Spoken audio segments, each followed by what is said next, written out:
So the rest of it is going to have to come from us. 2.8 million coins are going to have to come from us. So I got the, I forgot this was here, but I got the moral of the story. Number one is the longer you wait, the more they'll pay. And I'll explain that in a sec.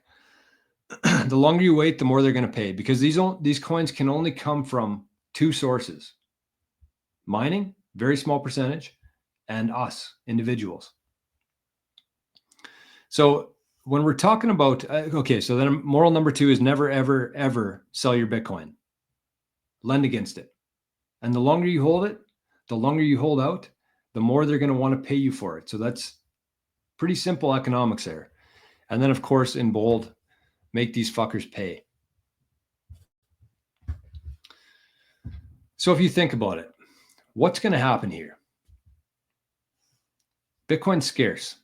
It's unlike any other asset we've ever seen before in human history. The only truly scarce asset. Gold would be the closest thing to Bitcoin. And if the price of gold went up to 100,000 per coin tomorrow, what would happen? We'd find more gold. If the price of Bitcoin went up to $100 million tomorrow, what would happen? Nothing. Price would shoot up, because we cannot create more Bitcoin other than the scheduled mining.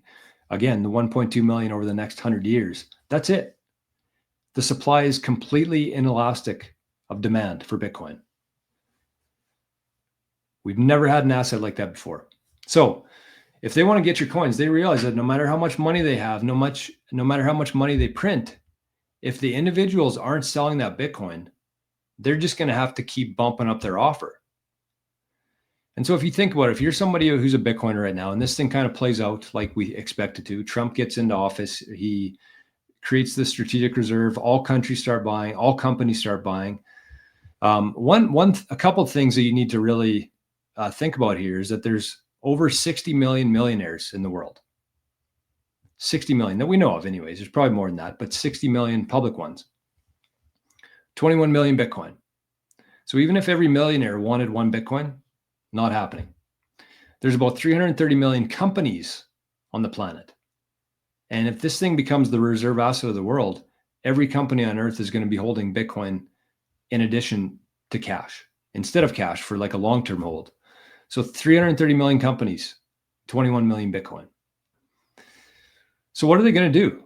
They want to buy Bitcoin. They want to add it to their treasury. Companies, countries, individuals, millionaires, billionaires. Where's it going to come from? Well, to them, price doesn't mean anything. BlackRock doesn't have the ability to print money, but they pretty much have unlimited capital.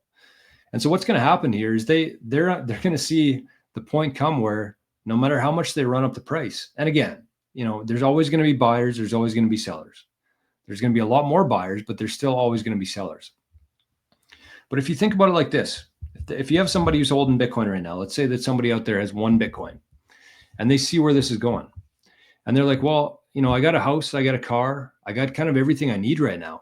So you could run up the price to whatever you want to, and I'm not selling my Bitcoin. But again, maybe in the background, you're like, okay, well, maybe I need a new quad, or I want a cabin. I want to buy a second house. And so you're like, okay, well, once Bitcoin gets to this price, I'll sell some of it. So let's say that they run up the price, because that's the only thing that they can do here. They're either going to have to run up the price, or they're going to have to seize the Bitcoin. It's only two options. They can't create more Bitcoin. So they run up the price. Let's say it gets to 1 million per coin, which would not surprise me. In 2025, if Bitcoin got to 1 million, I would be 0% surprised. So then you cash out maybe 5% of your holdings. So you get, what would that be? 50 grand, enough for a down payment, maybe some payments in the future. So that's it. You don't need anything else. So you only gave them 5% of your Bitcoin, you got a cabin, and then what?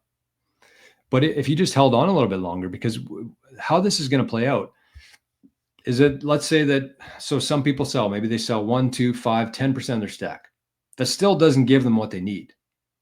So they're going to keep running it up. And the more that they run up the price, the less of it you're going to have to sell to buy whatever you need. That's the beauty of this whole thing here. And I really want you to wrap your head around that, because that's what's going to happen here in the coming decades. That exact scenario is going to play out, because again, in order for these companies to, or countries and companies to fulfill that $4 million goal, and that's like a conservative one. If it were up to them, they'd probably get half it or more. But let's say 4 million. So that's going to come from us. So they either have to run up the price so that we sell it, or they seize it. They come to your house, knock on your door, steal your Bitcoin. Could happen. Some countries might do that. But for the most part, we're going to go with they're going to run up the price and they're going to try to get it from you. So the longer you wait, that's why I put the moral there, is the longer you wait, the more they're going to have to pay for it, because they cannot create Bitcoin. They can't print Bitcoin. It's a whole new dynamic here. So never, ever, ever sell your Bitcoin, lend against it. Hold on as long as you can until there's like a legitimate, reputable, convenient way to lend against your Bitcoin. Just hold off. Unless you need to like pay your rent or pay for some food, of course. But like the longer you wait, the more they're going to pay for this, and the less of your stack you're going to have to sell.